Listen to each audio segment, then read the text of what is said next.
So good morning, good afternoon, and good evening, as it is said in these online events. I'd like to welcome you to this session on innovations in the M&E communication engagement and tools from the EvalForward community.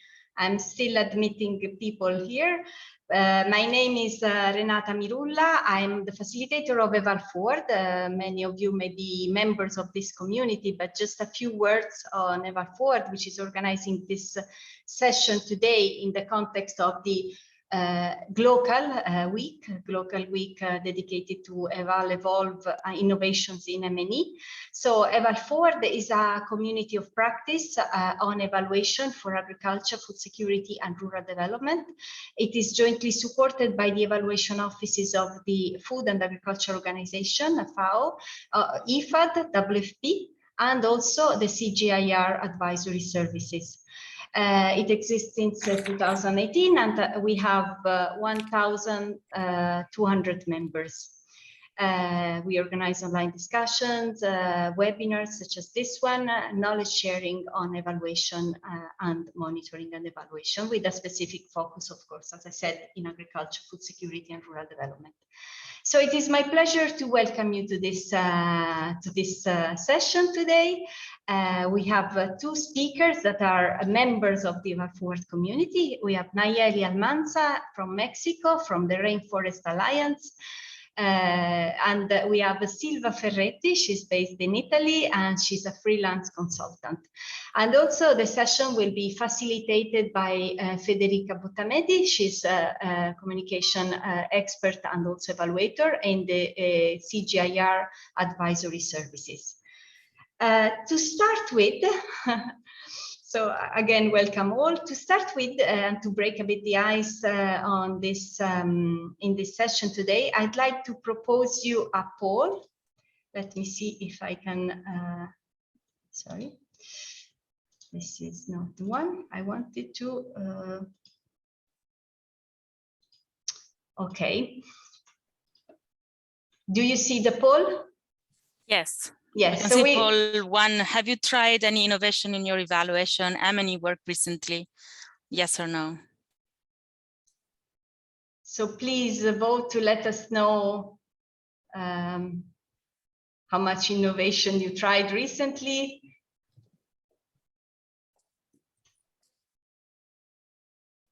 I'll just wait a couple of seconds. I see people still voting. Okay, I will end the poll and share the results.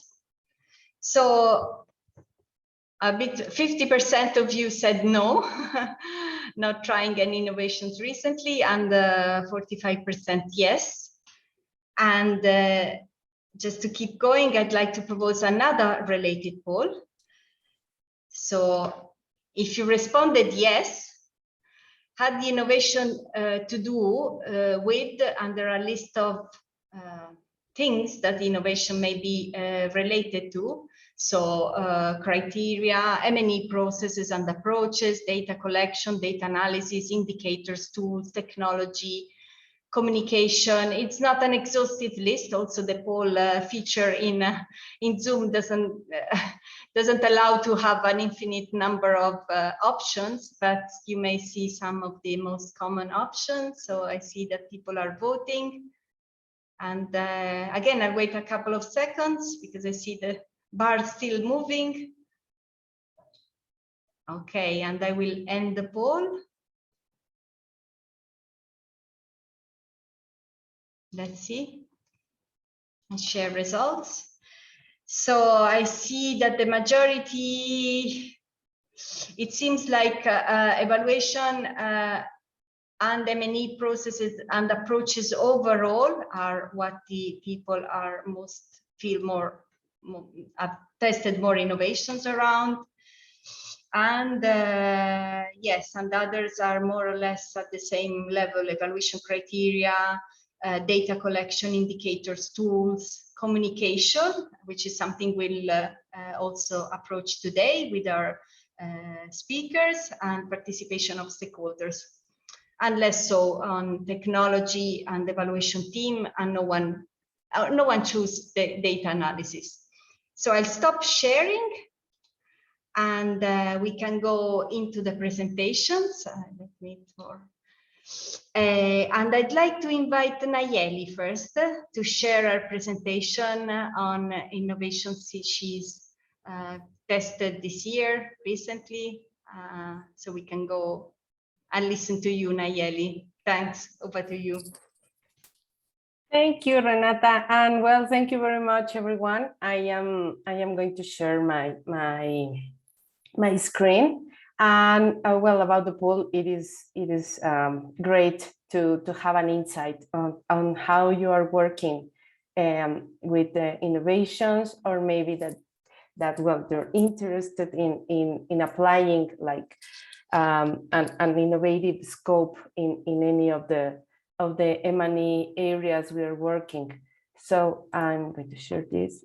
I'm going to launch the presentation. So yes, I am Nayeli. I am working in the Rainforest Alliance in Mexico, and I am working as a senior associate on sustainable landscapes. So I am we are working with rural interventions and with an USAID financing project. So I want to start with this little phrase data that with ongoing changing world, it is not a surprise that we have seen an increase in the rates of the deforestation and land use change.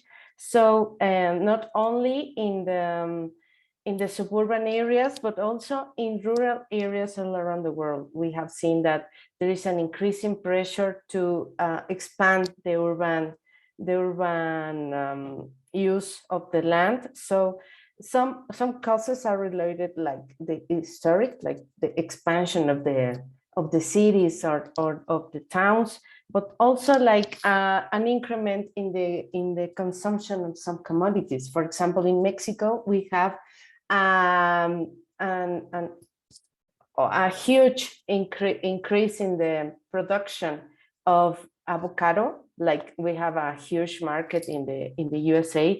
So there is a huge pressure on the land use change to have more agriculture land to produce these commodities. But also there is a desperate need to reactivate the economy post-COVID-19, and well, several climatic phenomena that impact the territories all around the world. This pressure of the land use and its intensive use has caused loss of productivity, but also erosion, contamination of water sources, biodiversity loss, and a huge impact on greenhouse gas emissions. The loss of the productive capacity of rural areas also increases the displacement of populations and uprooting to their places of origin and their traditional livelihoods. So we have seen that also governments and international organizations and NGOs have worked to promote actions that try to solve these scenarios. We have seen that these efforts have not been continuous or linked, because often these initiatives are lost in the medium and long term. That is why we think it is important to involve the M&E areas, not only to follow up the implementation of the initiatives, like monitoring the results of the indicators, or the design of these programs, but or to evaluate as an organizational request.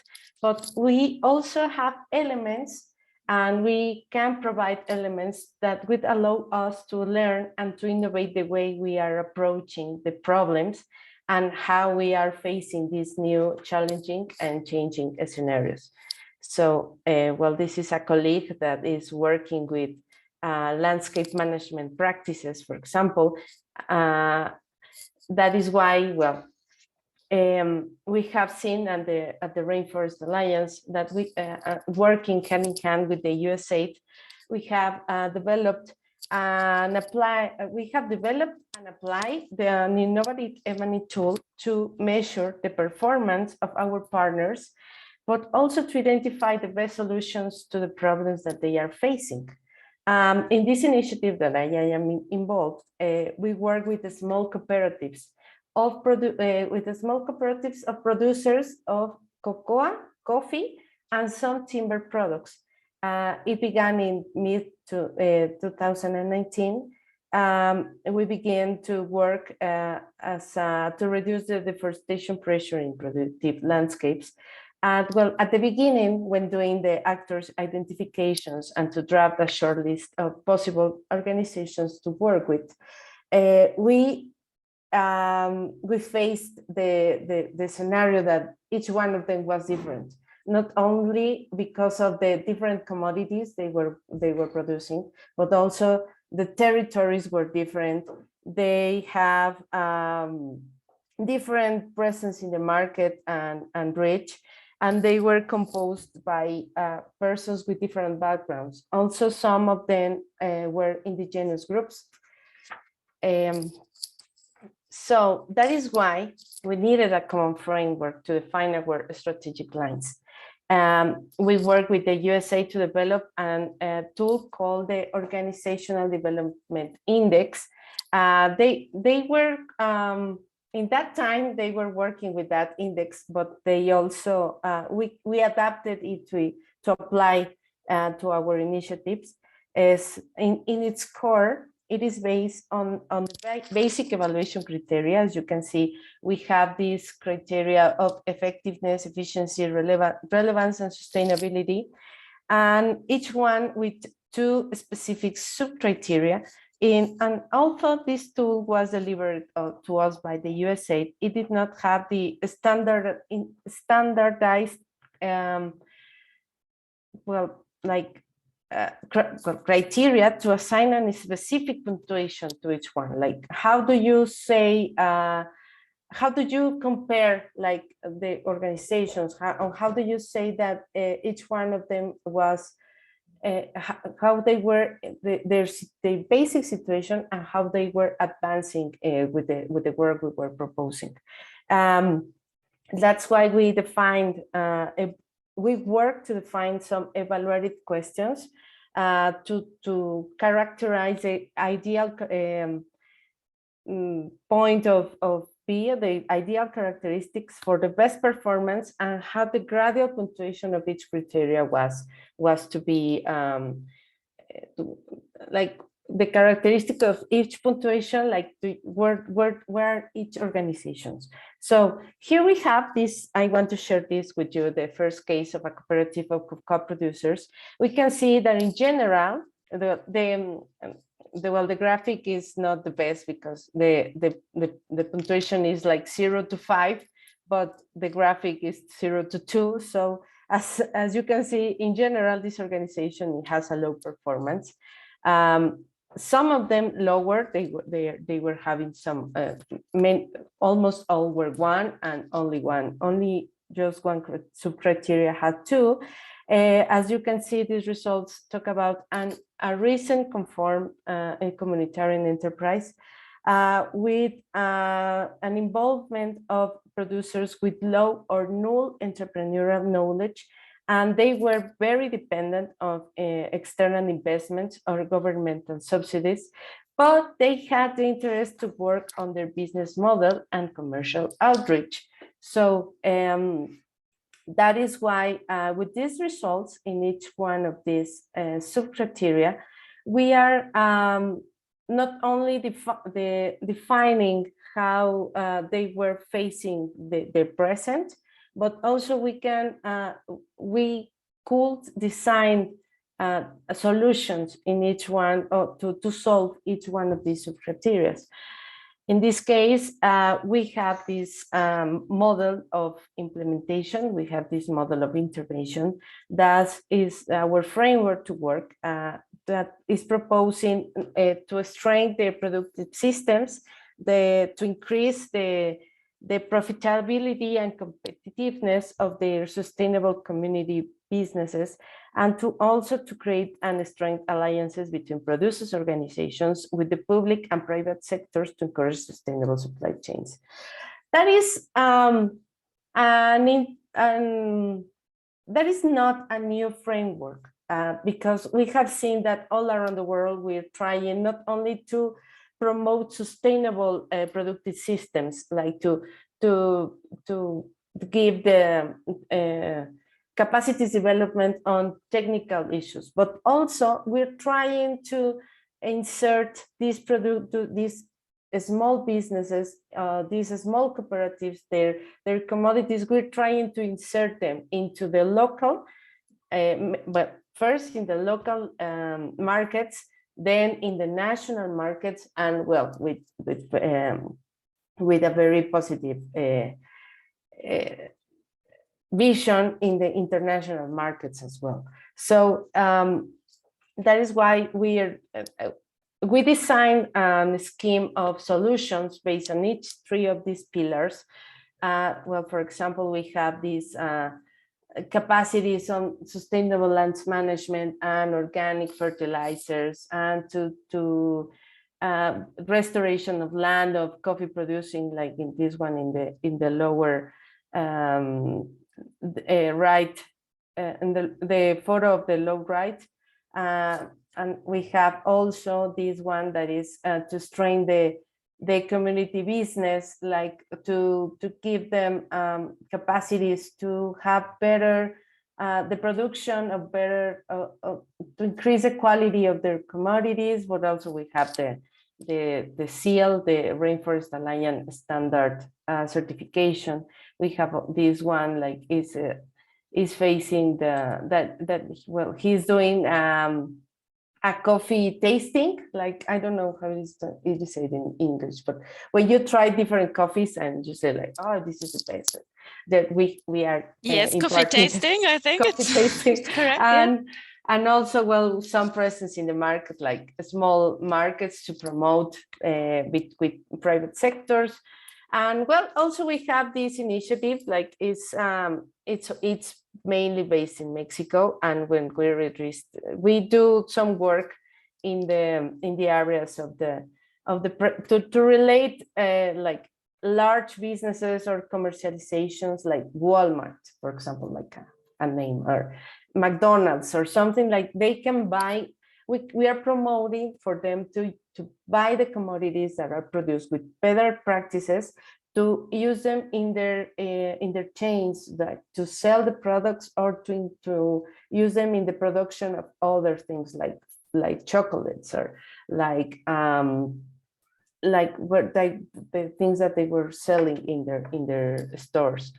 So as a result, this is the expected results that we're facing. This is another example of another cooperative. This is a coffee cooperative example of one that have been working with us for almost 1 year and a half. So in this case, given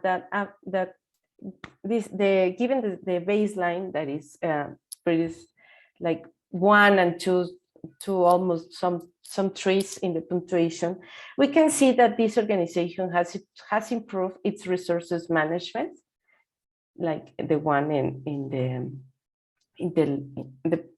the left corner, and a better reach in their audiences scope, such as consumers and buyers. But also they have established some institutional allies. For the following years, and in the case of this cooperative, we will continue to work inputs related to increase their audience reach, but also we have identified that we need to do a more intense work in other areas with no visible improvement. For example, we have to work to increase their social impact. That is at the interior of the producers' communities and families. That is why the sub-criteria that is called target population has not moved, because maybe we saw that the actions that we did in that year and a half were impacting the same participants, So now we're trying to involve more participants that live in the same areas and designing solutions, for example, a nutrition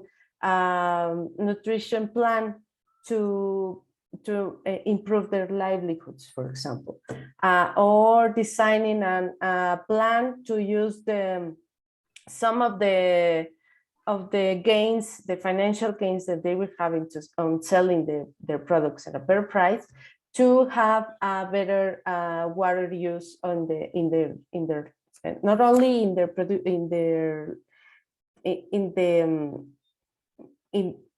their parcels, but also in the use of the water of the communities, by the communities.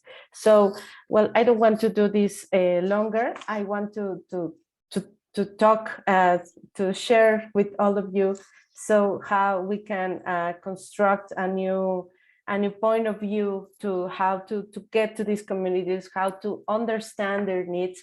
And well, I'm just sharing an example, but also I want to know how you're doing it, and maybe we can design something like about among every one of us. So I am like some conclusions I have, that is that the innovations help us to face the new challenges. Like also when working at the rural development context, the community's point of view and performance is a guiding route to develop new tools and to innovate the approaches of our initiatives. But also the innovative tools can also be linked with the traditional assessments, like we use the evaluative criteria, the traditional criteria, but also like to how you improve the results of your midterms and final evaluations, and also how you insert these scopes to have a better systematization of lessons learned. We want now as we speaking, we are trying to develop a new to have more financing to continue to work with these cooperatives, but also how we are facing the last challenge to show how we're working with them and the results, but also how we are going to strengthen this approach, how we're going to have a better work with them, and not only to continue how we are doing things, but also to identify the best practices and some how to do a better work in the midterm, and well, hopefully in the long term with them. So that is the list. I can share with you my email. Also, I will be posting it in the chat if you want to have a longer conversation on this, or to interchange, for example, the specific frame of work that we were applying, that I showed you, the spider web. So that's my presentation. Thank you very much. Thank you, Nayeli. That was great. So insightful. Thank you. So I'd like to see from participants, what's your reaction? What did you think about Nayeli's best practice and Nayeli's good example? Any thoughts? Because you throw there quite some questions. Renata, are we opening the floor? Sure, I'd say if there are specific examples for, questions for Nayeli, good to take them now. Otherwise, we can pass to Silva, and then people may reflect and have questions or comments for both Nayeli and Silva. So if there are no specific examples, I want to reiterate that this is an informal session, so you're welcome to unmute, raise your hand, or whatever is best for you, or use the chat if you like, but as you prefer, we're open to any type of participation here.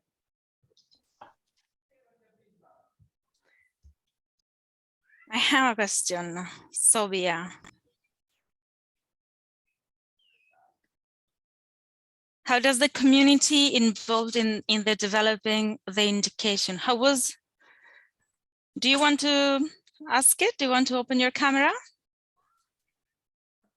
and ask it directly to Nayeli?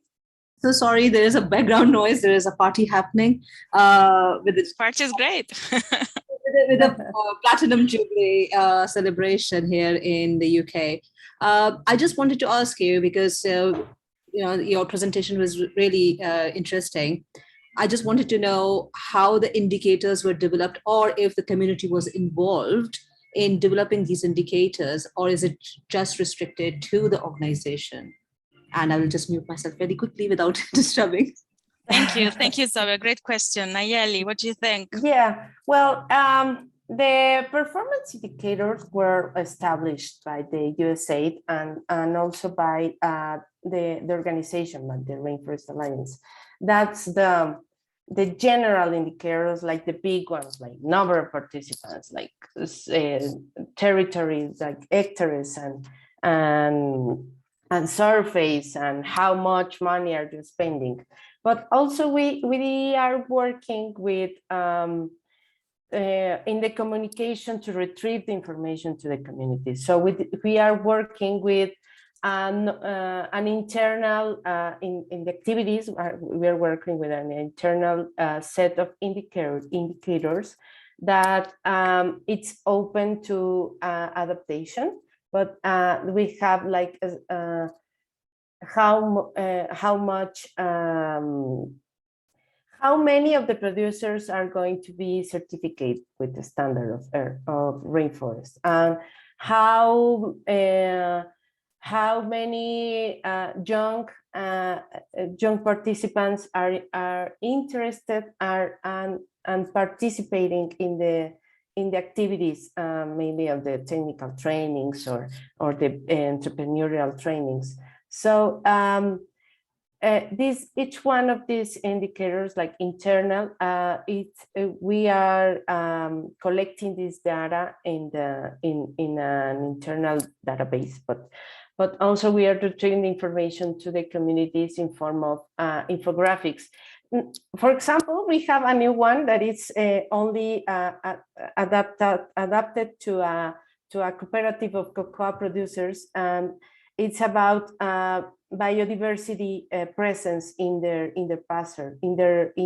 parcels of production, because we have seen that with better practices and environmental friendly production, the biodiversity that is passing through that in that parcels, were like birds, migration birds that are migrating to the south, or maybe some mammals like jaguars, for example. We have I have the name in Spanish, is called the tapir, but I don't remember the name in English.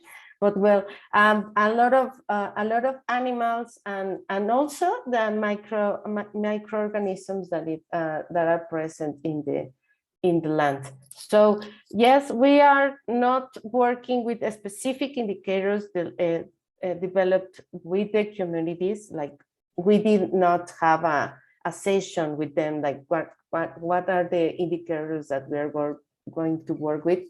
But with the work, with the timely, in the years that we have been working with them, we have identified like some sets of information that they were asking for us to retrieve to them, and we are collecting that information and preparing them in the forms of infographics and other that we print and put in the communities, for example, large infographics. I think the infographics that you showed was quite powerful to really see the advancement towards each indicators. And I think what was very interesting was that they were adapted to the specific situations of the community. So even though the community was not directly involved in shaping them, you made sure that they were adapted to the specific characteristics of the communities. Am I right? Yes, and also that they are having the information back. So that is very important.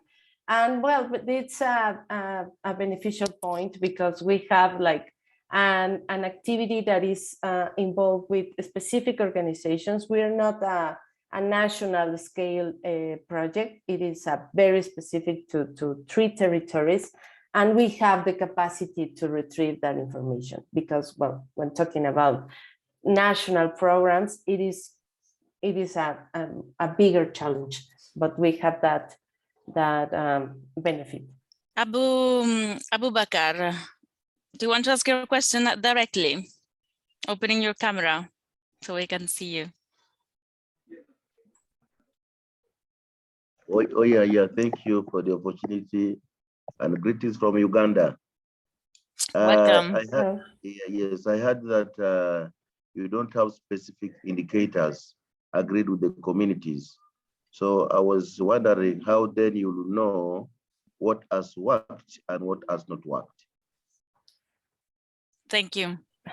Thank you, Abu Bakar. Yes, we have this. Well, we do have indicators of performance that was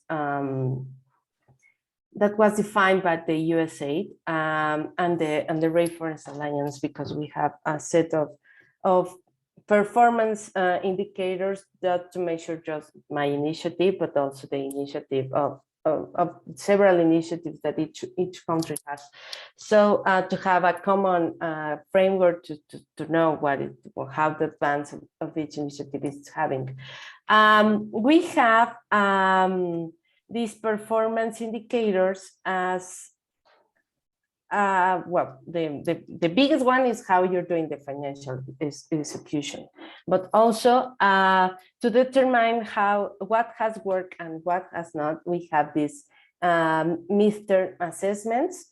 We have a specific line, well, a transversal line of knowledge, learning, and accountability that we are a consultancy to have the systematization of lessons learned, and well, that is we're doing it with an external consultant, but also we are having annual assessments to determine what has been working or not. With this external assessment, this external evaluation, we are trying to determine for this second phase of the intervention what practices are indeed improving these sub-criteria that we are presenting. For example, and one that is working is to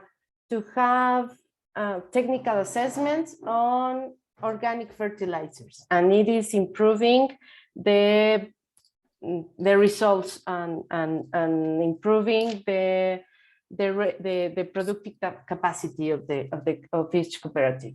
But one that is not working is to have timely trainings on the certification by the organization, because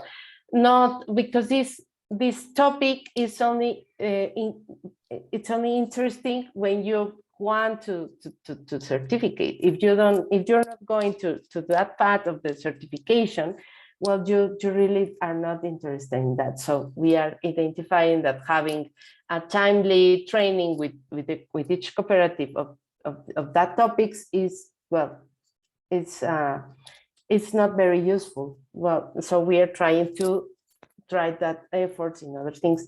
I think that the spider web is a very graphic way to see what things are doing, because of each sub-criteria, we have the specific inputs that we're trying to with each organization. I hope that I Thank you. it. Thank you. No, that makes perfect sense. And I'm all about having graphic visualizations, not for the sake of having them, but really to show, as you said, the performance towards each of those sub-criteria. I think visualizations, if well used, can be very powerful and very immediate. So, as you said, you realized that the targeting population wasn't improving, and that was very, very clear from the graph, right? So yeah, very powerful. I think If I haven't seen any more question in the chat, I don't know if anyone has any other questions specific to Nayeli. It doesn't seem so. So I think it's the time to give the floor to Silva Ferretti. I leave it to you to speak about other types of innovations in M&E. Okay. And thank you. Thank you. Okay, I will talk about something that can look innovation communication, because I will show you how I share finding real time. But I really want to focus your attention on the fact that it's not just a way to communicate directly and doing, visualization, blogging and the like. It's actually lead to rethink and question how evaluation is actually happening. So you will see that when we try to bring in different way to communicate evaluation, we are also asking some big question about what evaluation are, how they are understood, and who is involved in that, and what they can deliver even. So the starting point is that if you open any terms of reference, you are most likely to find out that the deliverable is a report. So I just open a set of terms of reference, totally random, and you will always see report, and in actually quite standardized format. So there is really a risk that we do understand evaluation as this report. The evaluation is therefore not a process, not something else, but is recruiting a consultant to produce a report, and the product is the report, okay? The moment you start questioning it, then you really challenge the idea. And wouldn't it be better if evaluation was the whole process, a flow of understanding, learning, sharing about that? The moment you stop thinking that an evaluation is a report, you really open up fantastic possibilities for innovation that are untapped. And why they are untapped? Because we are so used that evaluation equal report that we keep on choosing the same type of people who are good at doing report. So again, read the terms of reference, read the call for proposal. You are very likely to find out a note that asks about being good at writing, fluency in written English, excellent written English, strong reporting skill, and so on. And there are no other communication skill required. It's all about selecting people who are good at writing report. And this is challenging because this is one type of communication and this is one type of intelligence.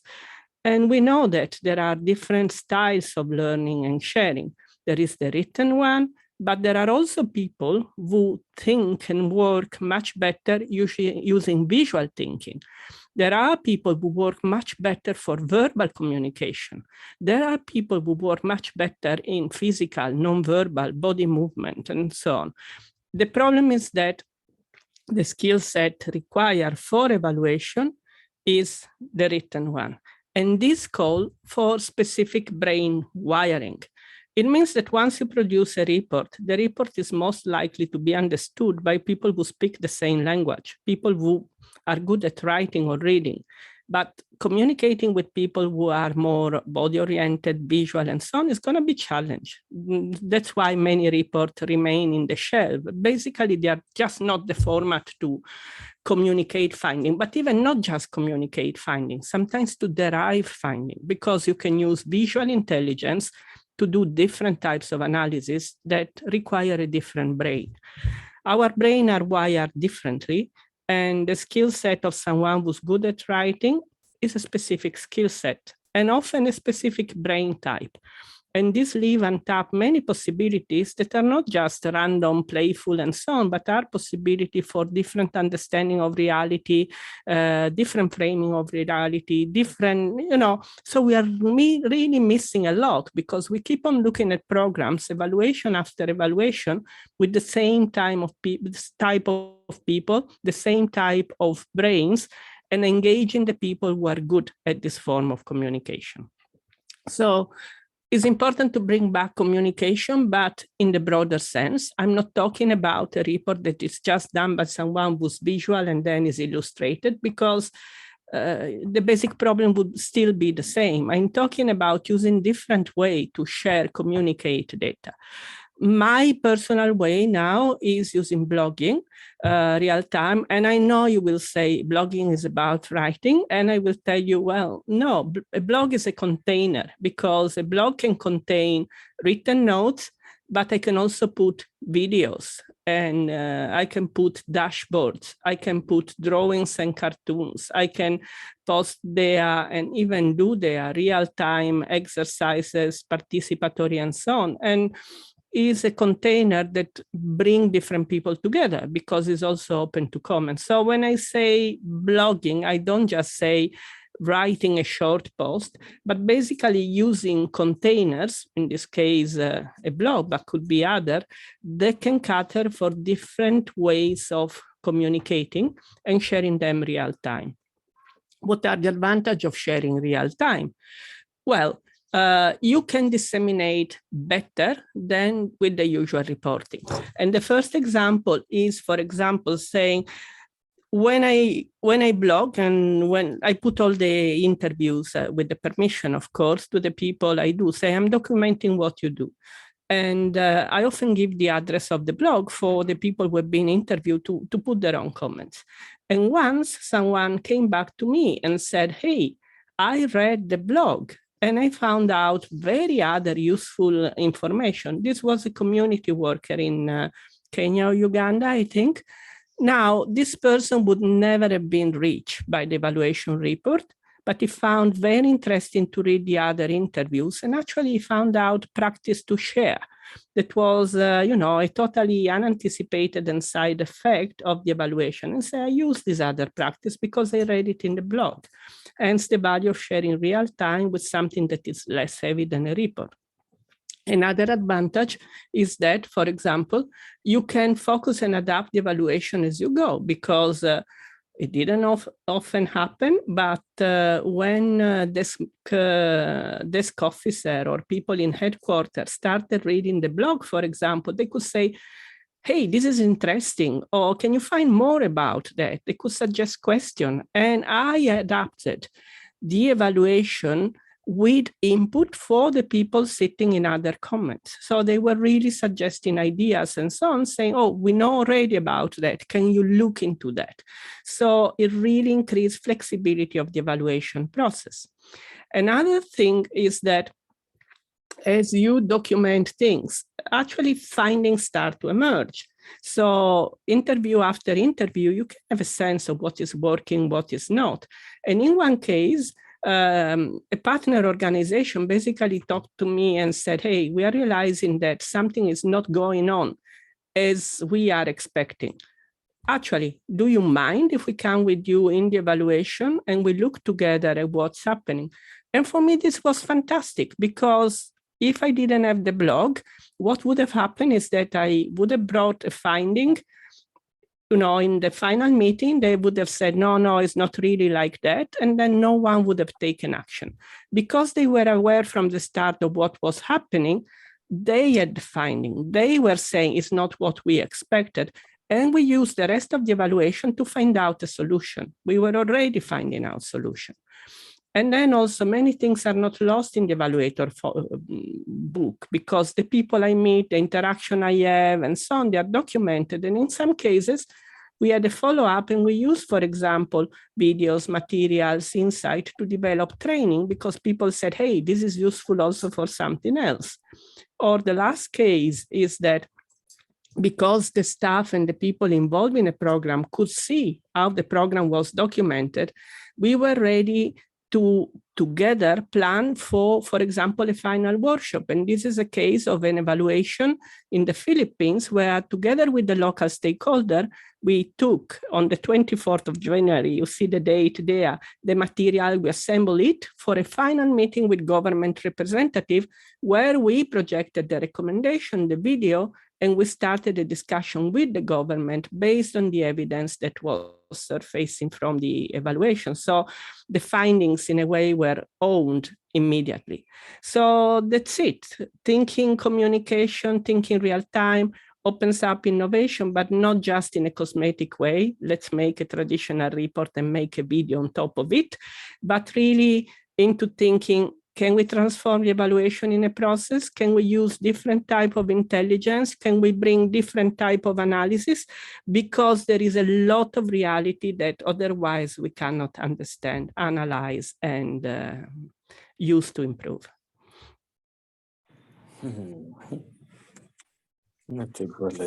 Thank you, Silva. Thank you, Silva, for your presentation. I've already seen there's a question from Abu Bakar. He's asking, is not that more of report, is not what you're proposing, is not more of reporting raw data from evaluation than reporting conclusions of key findings after analysis the raw data? I think this is a... I do both. So my habit is really, and I tell you, it's hard because you double up your work, but I found it's really improving my finding. I do evaluation, I got my notes, I go back in the evening, I clean up my notes, and I basically not transcribe because there wouldn't be the time, but go in brain off and put down the recording. But then while I start processing them, of course, my evaluator brain kicks in. And I start thinking, oh, this show that, for example, participation is weak here. Oh, this is an excellent case study. So my habit is that after each post, and I can show in a second if you want in any of those blogs, I add something that is food for thought. So I put some bullet point about the findings and the ideas that I had during the interview or after the interview. So it's very possible to see what people told, what I started to think, and what I pick up out of that. From time to time, I may even make a post saying, hey, in the car, I was thinking that, by having a discussion with staff, we had this preliminary analysis and so on. So I'm really doing both, sharing the evidence and leaving it as it is, because I think it's important, and then sharing how my understanding of the program evolved. And sometimes it's really interesting because I can go back to the early post and say, hey, I was thinking like that. And now after several interviews, I see it differently. So it also helps to better show why you say something at the end of the day.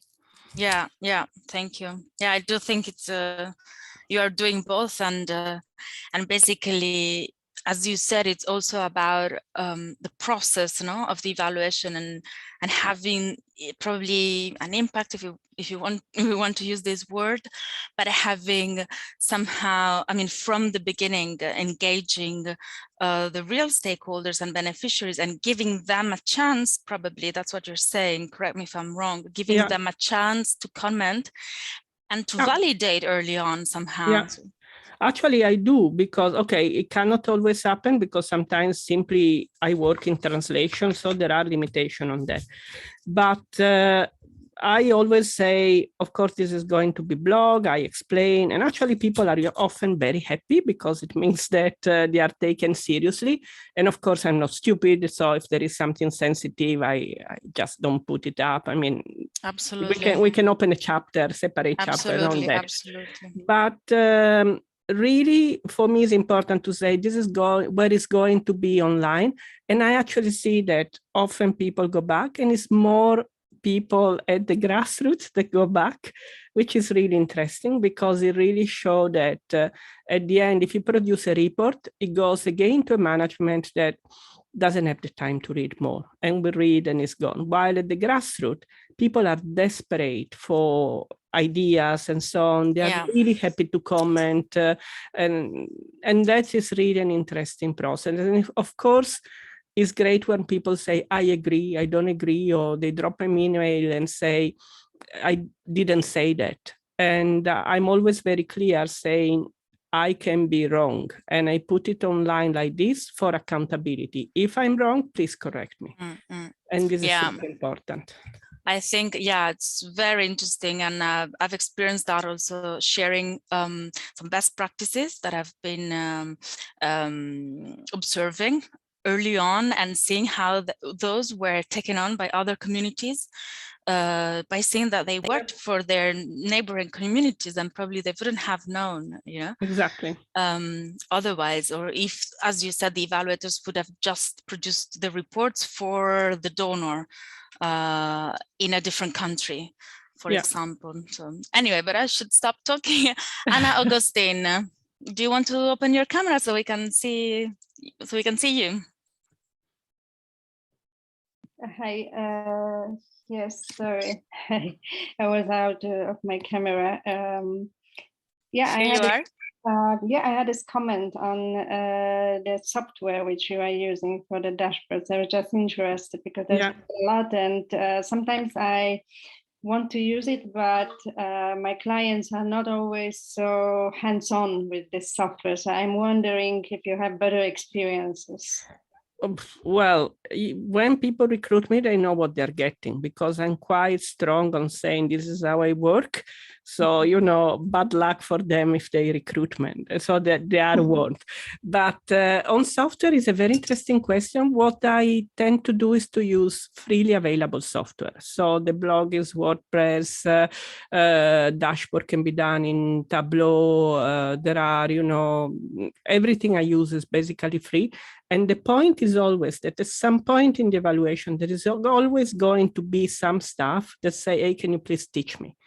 Because they see the value of communicating differently. They see that it opens a space. So if I was using soft that was, private or costly, it wouldn't be possible to share. While in many cases, I really spend time 1 o'clock in the night with people say, hey, can you teach me how to blog? Can you teach me how to use Tableau? And then people pick up different sides of communication. So I think that there is an added value in using this, because it caters for a desire of sharing evidence that is not tapped in. And if an evaluator, you just go and extract, it doesn't work. If you leave something behind, maybe there will be 1 person, 2 people, they will have the idea that, hey, I can blog, or I can use this dashboard and so on. So anyway, it's only free available. Dashboard on data, Tableau public, or you could use Flourish, there are tons. And the blog is a wordpress.com that is also free. Thank you. Maybe you can then share even in the chat both WordPress and Tableau, and if there is anything else, then I'm sure also Renata will share them in the notes after this discussion. So there is a question. I'm gonna read it out because it's from M. Thur. He doesn't have the microphone on. Then I will give the floor to Sobia to share her own experiences, and also to Abu Bakr for his comments. But first, I'm gonna read this question for you. What do you suggest one does in a situation where different women farmers, depending on the power structure in a community, have different feedback, but there are a few actively tech-savvy people who are the only ones that keep giving you the feedback? How do you then weigh out what to give more importance to? Well, my whole point is to go and listen to both. So that's thanks God we are not always forced to work remotely. That is exactly one of the challenges you have now in remote evaluation, that you have the most tech-savvy people that are the one we are talking with, but you can move around in the community. For me, the rule, of course, is that if you are more marginalized, for me, your voice generally has much more weight. And that's why really I also do the blog, I take the picture and I spin it in a way, I know spin doesn't sound nice. It's not that I change the evidence and so on, but I really work with people so that they can be clear about what they suggest. So, for example, I wouldn't stop at criticism. I wouldn't just ask the women, are you happy or not? But what is it that you suggest? And taking long time, I use deep listening approach. Sometimes I stay 1 hour, 2 hours if need be, to really say, what is your suggestion? And this is what is then captured in the evaluation. And sometimes we also do mini clips and so on. And this is so important because then you have something to show that this is coming from people who have a voice. And that's why, for example, for me, a blog helps a lot because you cannot just convey it in a notebook. But if you have a woman talking and saying, for me, this is the solution, and you see her in context and so on, even people who were not on the ground can appreciate better the strength of what they were, or what people are saying. So I really think that using different tools that are not just words, but different thinking style and brain style really helps, because if you only think and use words, you always give priority, even if you don't want to the people who use words better. But if you start bringing in participatory theater, nonverbal, visual, and so on, you are also giving much more space to the people that are better at that. So, you know, using participatory theater and so on, in some cases I could have finding by seeing how people were moving, and people communicate how the findings by moving in a way that word would never have reached. So a long answer, but the whole point is being there, using different type of intelligence, and trying to capture people using different way of communicating, because it can really help to show that powerless people actually have a lot of power, and they've done a lot of analysis in their own lives that we need to build on. Yes, absolutely. Yeah, thank you. And yeah, I think you do, and I know that you do your field work, and you do make sure that those who are not tech savvy, for instance, do have their voice captured by going and visiting them, really, you know. So yeah, that would also overcome this. So Abubakar, do you want to share your comment?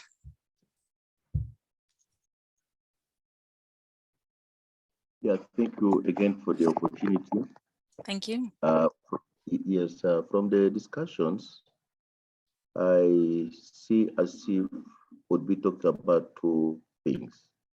One, trying to innovate in communication in order to get more evidence for evaluation. Like if we have collected same data from the respondents, and then we display the data for them to identify what we could have not captured right, correct us, and give more information. That's innovation in collecting, in innovation communicating, and getting enough evidence to carry out evaluation. Then the other part is after we have done our evaluation, we have already done analysis of our data. We have come up with our key findings, key recommendations. Then we are trying to now innovate how to communicate those key findings, key conclusions, key recommendations. Then it would be good if we separated the two so that we see how the two areas could maybe interact. Otherwise, the discussion seems to be focusing more on innovation on how to fill the gaps in the data so that we can come up with very good evaluation conclusions, findings, and so thank you. Thank you. And I think there are those two levels, but there is a third level for me that is about how we see evaluation, because the moment you start communicating, the evaluation becomes something different. It becomes a process of facilitation. It becomes a process of giving voice to people, to try to document the program in a more real way than usual reporting, to think differently. So it is a little revolution compared to what I was showing at the beginning. You know, the evaluation is a report that will be read by a small group of people with a management response. It's the whole process that gets transformed, and there is much more on the way that allow to rethink, adapt, and you know, think through a program.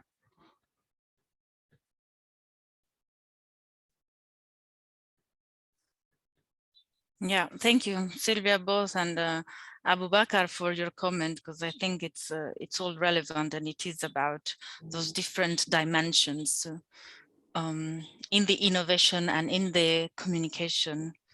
So they're all very important. Sobia, do you want to share your experiences? Yes, thank you. Thank you, Sylvia, for sharing and doing it differently and having a focus on the evaluation process, because it is an archiving, it has an archiving quality. And also because it breaks this barrier, an evaluator being that kind of a godly figure who could just announce, success of a project or success of an organization or vice versa. But rather feeding this whole process into learning and accountability simultaneously, but also to scale up certain good practices, to give these kind of ideas to community. All right, we have done this, you have done this. And it's just it just transformed the power to the community directly as well. Yeah. So scaling up learning and accountability, that was something that, I have very limited experience as an evaluator, but 3 or 4 evaluations that I have done, those were along these kind of lines. And this is where, the organization development. So my question earlier was in the similar light. How does one identify these participatory methodology in identifying the indicators as well? In my experience, it was just about workshop. It was all about focus group, different stakeholders, having key informant interviews, bringing these kind of togethers, having the process was more like, having workshops after another, community meetings, focus group discussions, having case studies, to understand what's happening, what worked, what did not work. And there is nothing wrong if it has not worked. That's my approach. Okay. There's nothing wrong if certain things has not worked.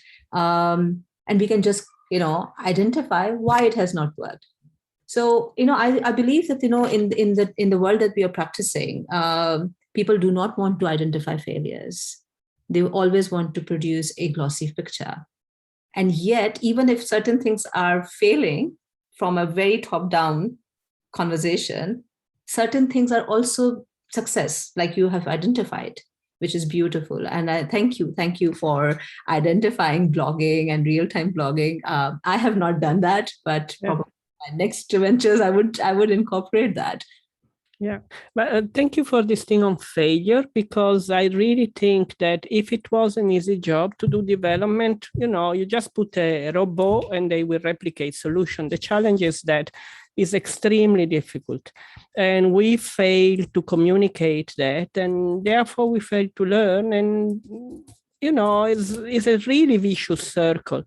And when I did this evaluation where people said, just looking at evidence, that I was also putting gracefully, because one thing about communicating real time is if you find failure, you don't want to be the bastard that say, it's not working, it's a shit program or whatever. You really don't want to be that. And you say, listen, I went there and here there were some challenge, you put it in a polite way.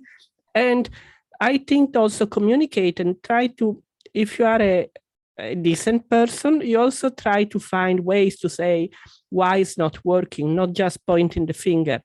And I really think that this style, when I started to see in the evaluation I quoted before that the wells were not working, it was like, hey guys, everyone appreciate what you're trying to do, but there is drought and wells are not working and there are challenges here and there. And it was like, yes, it's normal, there are challenges. And I think that this really sort of avoided that there was the terror of the evaluator. It was not me saying the thing. It was people could see it and say, yes, now we notice it's not working. Can we come and do something?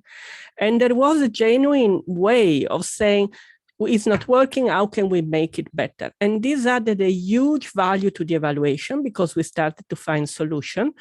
It was much more respectful for the partners I was working with because I really put them there, like find a solution together and I will document the conversation. And it was much better than asking my own questions. So if you don't point the finger, but you are an opportunity to bring people along to solve problems that exist and are part of our job, then we are transforming evaluation. Otherwise, they are just an external judgment where they are good or fail. It's like going to school and having an exam, and this is not helping the sector at all. Precisely, if I may be just given just a minute, because I don't want to take a lot of space here. So two things. I was working in the flood recovery projects in Pakistan, and an evaluator would come and would say, "Oh, all right, this is a failure." Why? Because this person did not put a roof on the shelter, and instead he bought a motorbike for himself from the same money. And I was like, look, could you please not understand what he's thinking? Because this is our understanding or a milestone. The roof needs to be there so that the shelter is completed, monitoring can end, and evaluation would be saying, we have done a good job, blah, blah, blah, clap, clap. But this person, on the other hand, said, well, if I take the motorbike, it will allow me to sell my milk to the closest urban setting. It will generate more revenue, livelihood secured. I would do it in the next 2 months. So now, if you look at from this perspective, it is more sustainable and resilient. And this person is taking their own decision. As a community, I was like, yeah, fine. And I was the project manager. And I said, this makes sense. Why not? Please do it. The evaluator comes and you said, no, you cannot allow this. And the question is why? So as an evaluator, and then we had this kind of conversation at the country level or the regional level, that we need to understand when you're evaluating what kind of context, criteria, indicators, the context is so important.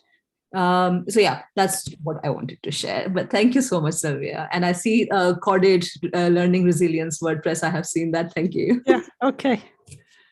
Thank you, Sylvia, for sharing your experience. Thank you so much. I'm thorough, so thanks, Silva. I'm just reading out from the chat and saying validation is really important, like you said, and photos can be a really powerful tool, especially photo essays by participants themselves have also been useful in some instances. I'm just thinking out loud here with you. It's a bit crazy for me that we're still talking about photo essays by participants as innovative tools. But somehow, if we are here doing that, it means that this is not being done so much, not as we would need to. And that it is a powerful tool. And I was asking in the chat, what are the challenges for you to really implement innovations in your evaluations? And maybe, as Silva, you were saying, rethinking, the evaluation, not just as a report, because it's very limiting for me as well to just define an evaluation by the final deliverable, which is the report, which we all know it's important. We will still see the report there for many years. But what about, as you said, all the opportunities that we have there that are untapped, what we can share during the process and share experiences, share learning, gather more evidence, more validation, all that bulk of richness. That it's not being used. Yeah, so sorry, these were some considerations that I was doing. I wanted to ask James if you want to open your camera and share your comment as well. I don't know if he has left already, but James Gituku? Yes, can I talk without the camera? Sure, of course, absolutely fine. Yeah, actually, I was just agreeing with the presentation. Thank you, Silva, and and the previous presenter. I totally agree with the value of sharing about the evaluation, even before you are done with it. And for purposes of maybe being brief, I agree with the last speech. The person who shared last. What I mean is, for example, sometimes we, even before an intervention happens, we don't even have an idea of the context within which we are intervening. And therefore, even when it comes to evaluating, how we define what is success is based on what we assume to be success. But what is success actually from the view of the beneficiary?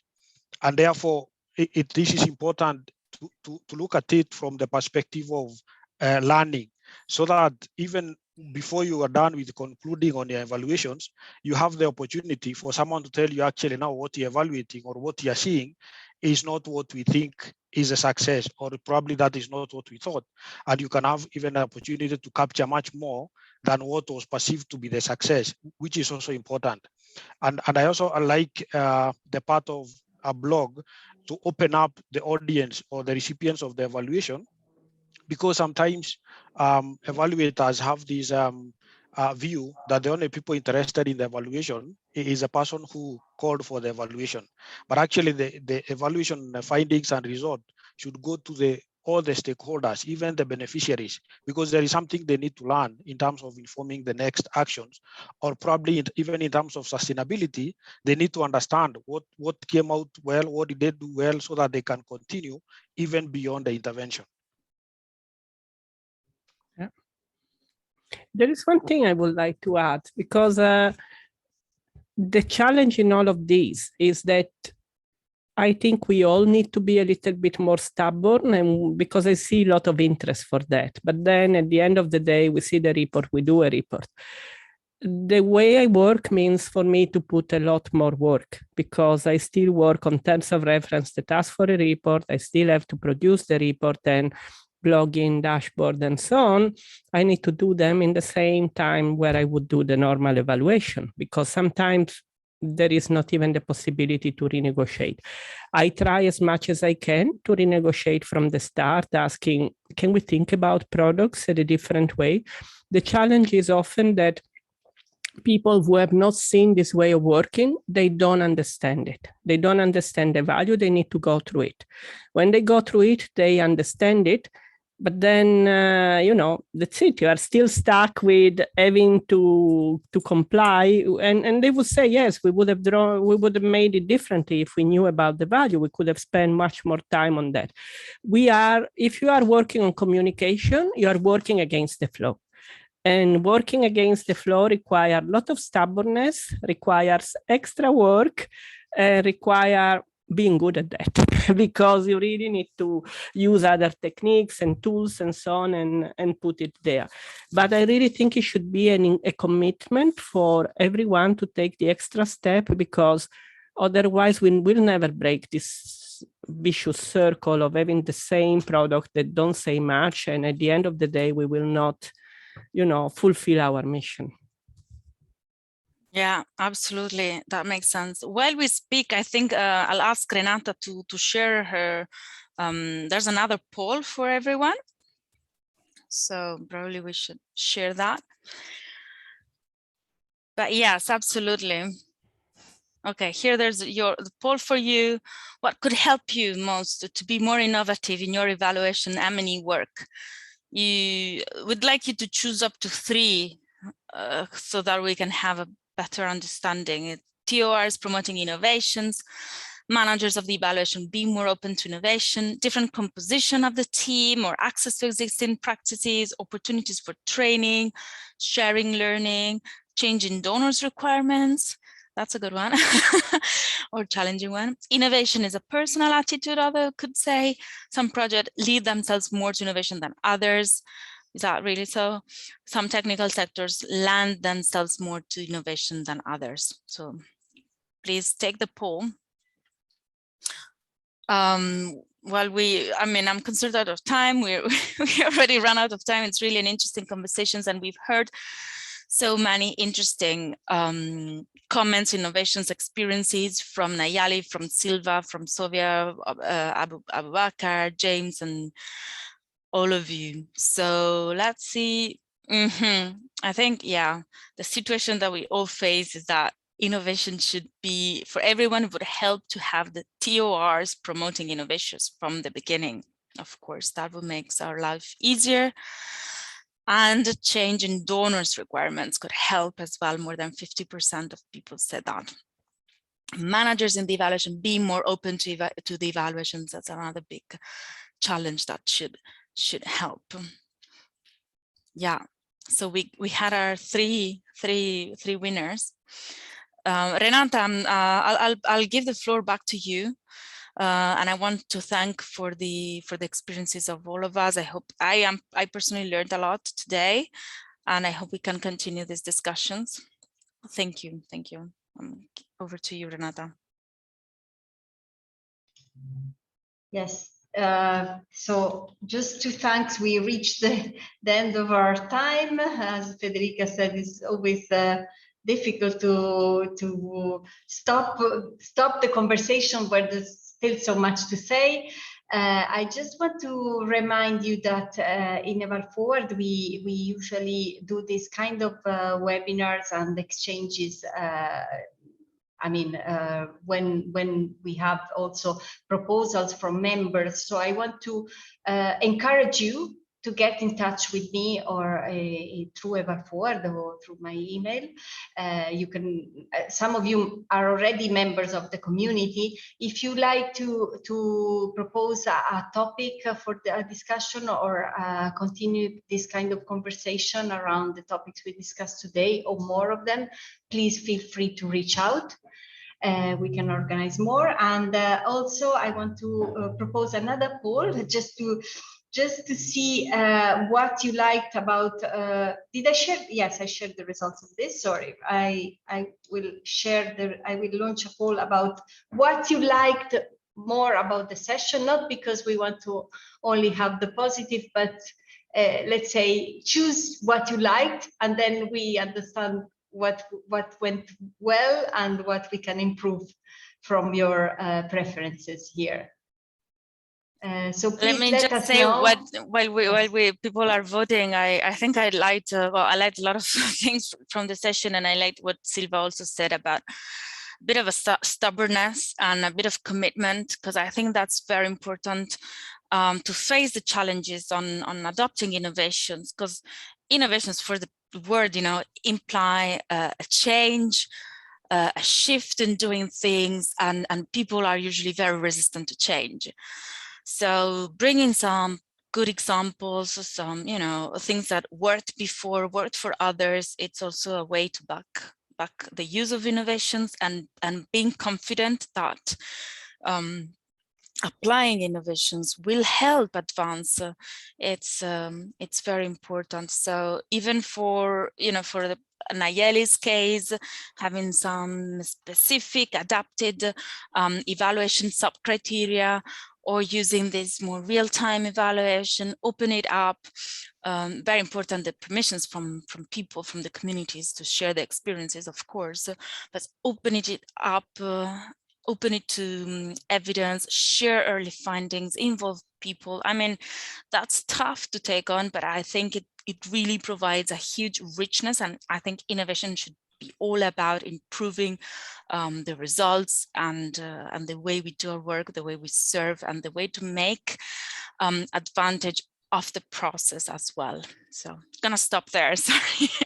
Thank you everyone for your engagement, really rich discussion. I just end the poll. So happy to see that many, I mean, the majority saw that the participation was well supported and facilitated. So thank to you, Federica, for this excellent facilitation. And thanks to our participants for sharing their good experience with us. And yes, that's it for today. I think we had a very intense gLOCAL week. I suppose many of you have been in many events. So I thank you much more also because it's a Friday and it's the end of the gLOCAL week, and your participation has been great and your feedback too. So I hope to see you next time soon. Bye-bye. And thanks, Silva. Thank you. Thank you, everyone. Thank you. Thanks, Nayeli. Great. Thank you thank you, everyone, for the engagement. Yeah. Bye. See you in the community.